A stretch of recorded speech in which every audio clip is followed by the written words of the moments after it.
As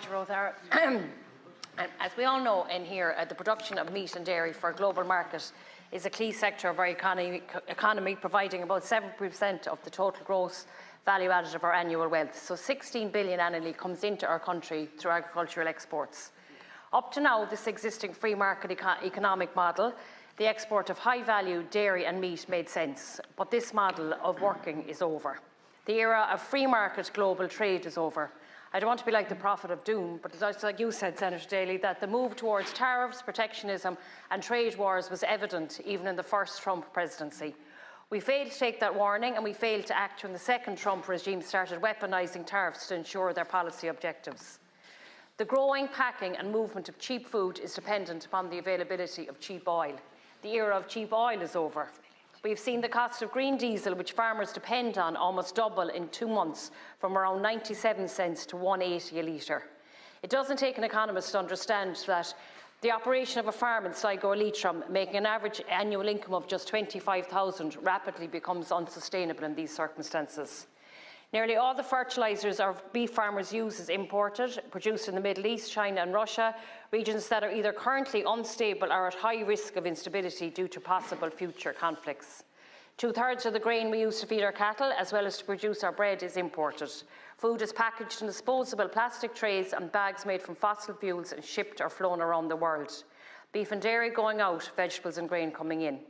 We have failed to prepare for the end of the 2 eras, globalisation and cheap fossil fuels, leaving us completely vulnerable to global food insecurity. The over-specialisation in the production of beef and dairy for export, we've also failed to protect our growers. We should have seen the dangers and we should have acted sooner. We need to move beyond supports only for dairy and farm. We, of course, support dairy and beef farmers, but also to provide more support for our growers.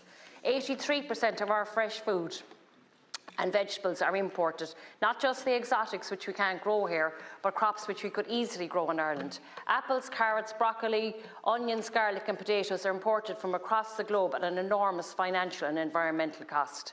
There's been a collapse in the number of commercial growers operating within the state from around 600 in the 90s, and where I grew up there was growers all around me, to just 74 today. Recently, a grower in Kilkenny, responsible for 12% of our national carrot crop, went into liquidation. Making the changes which would support our growers would be a relatively, and this is why I appreciate this debate, Minister, that relatively simple process.